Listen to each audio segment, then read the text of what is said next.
It's always most dangerous right in front of you. I guess he had my back and I didn't know it there, which actually he's done that many times for me out in the field here, which is a good thing. Rick works out of the Williamstown office, but he is everywhere. I think most of you had a chance to meet him. All three of these folks are very dedicated, not only to our office, but to you. And both Brooke and Rick on the official side, Mike and Brooke and Rick on the other side as well. And the thing that I would share with you is, going back to Joe's comments, I think you really hit the nail on the head. I'll begin, since we have a little reminder of our heritage here, saying this. The American Revolution, most Americans don't know our history. And most Americans that think they know the history of the American Revolution don't have a clue. And when I say that, it's the fact of those who chose to participate were the ones that drove the agenda. Less than 10% of the population of the colonies chose to get involved on either side. And it changed the world. And what I appreciated most about what Brian Linder just said when he talked about dealing with physical challenges and being able to get up in the morning and have joy in the Lord and go forward and do the thing in front of him and then do the next thing and then press on toward the mark for which he's called, is what won that revolution, what won every one of my campaigns, what got some of us who are veterans here through some of the hard things in the military, was the fact of doing the next thing tenaciously. And this is a time when a lot of us are going to be tired. I can tell you right now, I'm tired. It's a 7-day-a-week job. And if you're complaining about the tough things you got in your life, you're whining because your kid was bad, or you're whining because somebody didn't recognize you and you're a candidate and this or that or something else, get over it. I spend my weeks with Nancy Pelosi, okay?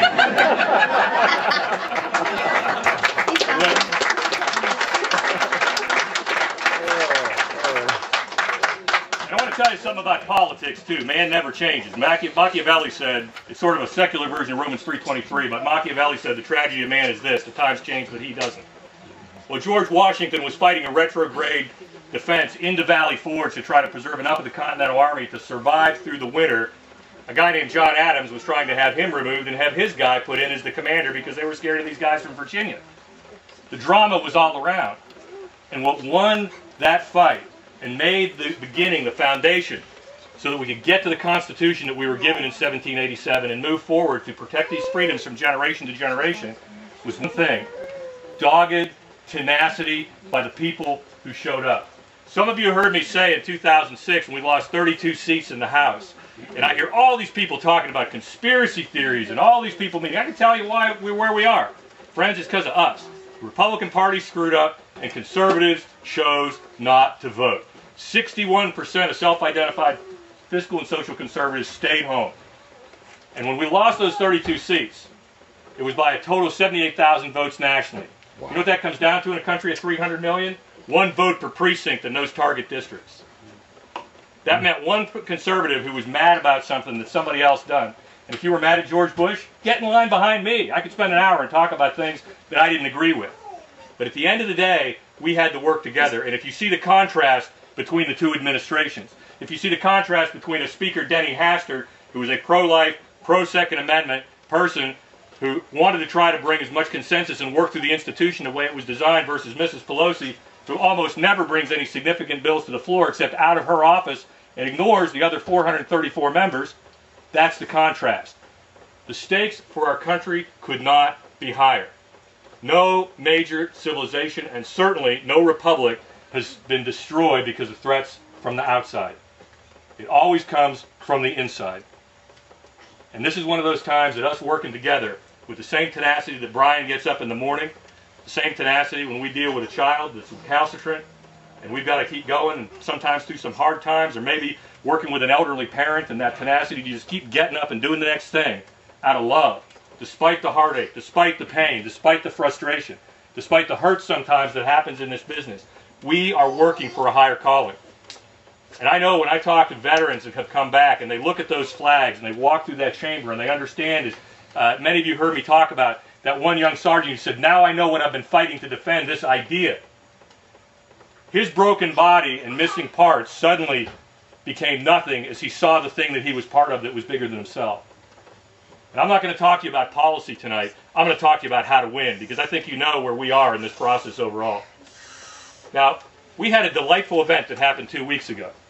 And as you know, my wife is the proudest grandmother in the 4th District at the moment. I know there's some other proud grandmothers out here, but... I have pictures. Yeah, they've all seen them already, Pat. It's okay. There you go. Actually, people ask me why I vote right, and the real reason is not just because I'm a conservative. It's out of fear of her. She's such a primary me if I vote the wrong way. And you guys like her better than me. I don't know if that. Please don't even let me know. I've already got a bad enough self-image. But here's the thing I want to tell you. I came back. I rushed back, and I'll be the first to confess. And some crazy person tells you I skipped some votes on stuff that was not going to become law, so I could come back and see my grandson born. And I didn't know my dad growing up. I wasn't saying that for applause, but I'm going to live with them when this is all over. I love you all, but I know who's going to take care of me in my old age. So, and our retirement plan is with us here tonight, or at least half of it. But Jeffrey and Miriam and Daniel. But you know, it was very emotional for me. I've seen a lot of hard things in my life, and normally, you know, I'll process it later or whatever. But I held that little baby, and I was a mess. And I tell you, I wept. I was overcome seeing the children of my children for the first time. And then, thank you. And then, but then after that, I realized something as I kind of just sobered up in the emotion of the moment and was talking with my daughter and my son-in-law, who are both taxpayers, which we're very grateful to God for, but was this. That little baby, the day that he came out of the womb, had $38,000 in personal debt the day he was born because of this outrageous, tyrannical spending that's going on in Washington, D.C. And the only way that we are going to end that is to win this fight on every level. Now, we're in a constitutional crisis when it comes to the growth of government. That's why I've introduced the REINS Act, to force all these rules with organizations like the agencies like the EPA to come back up to the Hill, to be voted on up or down by us, who are accountable to you, rather than some faceless bureaucrat. The Obama administration has 4,000 new regulations in the queue right now on stuff they cannot get passed through the Congress that they want to do in spite of all of us. The only way that we are going to beat that is no different than being in combat. We're going to ignore our emotions, and we're going to do what we got to do. And that means everybody's got to be pulling on the oars. Everybody has to work. Everybody's got to pray, and everybody needs to be engaged in this campaign, because the ones who show up are going to win. Now, when I first ran for Congress in 2002, I sought out one of my kind of cult heroes from the military academy, a guy named John Shimkus from Illinois. He was the first congressman that I ever got that I could say that I actually knew. And he got elected in an upset race. He had been defeated. He ran against a guy named Dick Durbin and lost. Dick Durbin doesn't like him very much. Durbin went to the Senate. He came to the House in Illinois. I went and saw my buddy John.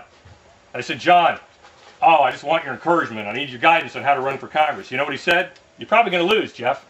I was like, thanks, man. I came all the way here to see that. That's even better than my meeting with Jim Bunning was. And he said, no. He said, it's not like that. He said, I know, Jim. He said, I want you to understand 98% of incumbents get reelected. And you got to be ready to be in this fight not just once but twice. Now, he's an Army Ranger. We're 2 of 3 in the whole Congress.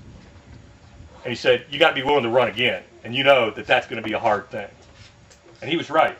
He said something else to me before I went out the door. And we're still very close friends to this day. And he said this. He said, if you want to make policy, you got to show up.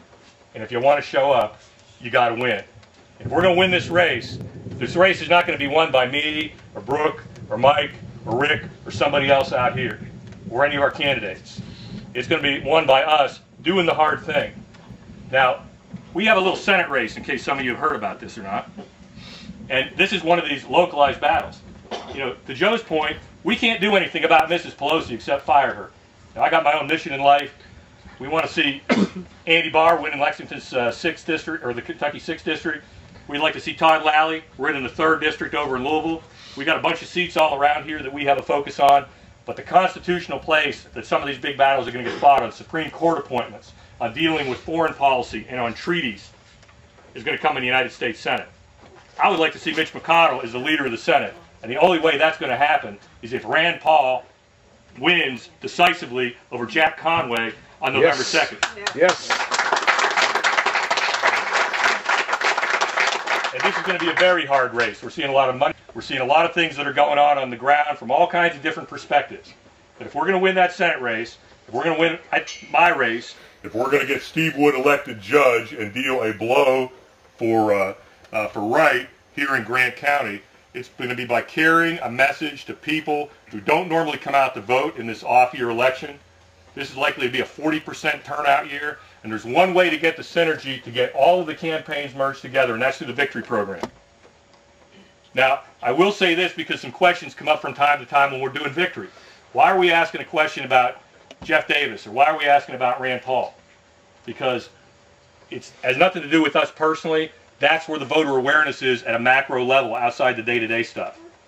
And what we need to do is identify who those folks are. We can put some local candidates into those polls and cycle them through as well. But the data that we are gathering is identifying conservative Democrats, independents, and Republicans that don't normally go to the polls to vote, to make sure they come out and they vote for Rand Paul and they vote for me. Now, when I say that, that's not some kind of a vanity thing that's hitting on anybody else like Brian back there, who I've known since 1998. Not that at all.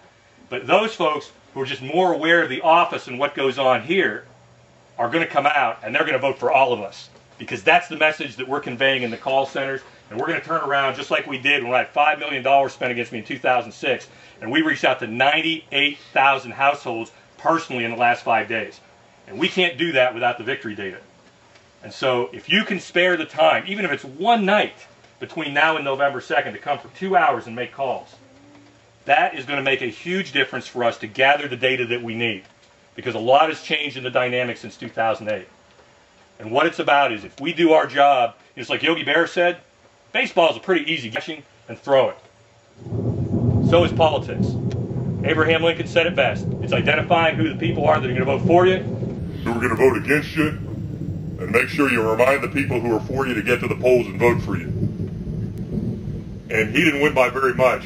And again, the country was changed in the most decisive time. We've got the equivalent of 1861, or the 1860 election right now, in terms of the weight of direction in which this nation is going to go. And if we're going to remain a federal republic, we have got to take the House back. We have got to get Rand Paul elected to the Senate. We can't do anything about Barbara Boxer out in California. I think the Californians are going to do that for us. Yes. And we can win these elections, and what that's going to translate into is re-electing Brian, winning the jailer's office so we can bring some rational policy there, and sending Judge Link to the free enterprise system. But the only way that he can know what it's like to be a taxpayer under the regulations that they like to enforce here in the county. But the only way we're going to get there is by coming together as one team. I'm excited about our future in this country. This should be the American century. We have enough energy resources, as Rocky Adkins, Democratic field leader in Franklin said, and a good personal friend of mine, to have a third industrial revolution here if we want to use it. We would only use it. The only way we're going to get to use it is to fire a whole bunch of folks in Washington this time, and in 2010, have Barack Obama do something he's never had in his whole life, and that's a real job in the private sector.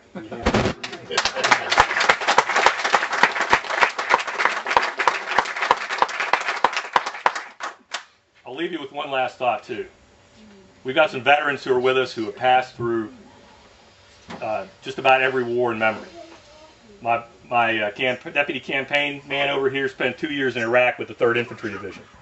He got to see on those 2 tours what it's like when you don't have rights, when the people didn't participate when they had a chance to, and what became of that. We stand at a crossroads in America right now. We've got to create jobs, and that's going to be getting the government off people's backs. We've got to reduce spending and make the government do something that all of us have to do with our family budgets, and that's balance them. And if we don't do that, the rest is going to be history. And the one way, the one path up that hill, and going right through that army of liberals, is going to be on November 2nd. And if we do the hard things and the thankless things, and we stand out here and walk in the rain, and we make those phone calls, and we gather that data, and we put our personal differences aside where those may exist, because politics is sometimes like a big family. Oftentimes we have a little drama. I'm a father of 4 daughters, so I know all about that with hairbrushes and stuff like that. Hey, I'll tell you what, together, we can deal with all of that afterwards. And in fact, I'll bet you what, if what I think is going to happen on November 2nd happens, everybody will forget all of those little tensions and distractions and everything else from the moment. And we will relish in a victory that will not only resonate now, but to Joe's point, 50 years from now, this will be looked back on the time that the Republic of the United States of America was preserved for the generations to come. God bless you all. Yeah.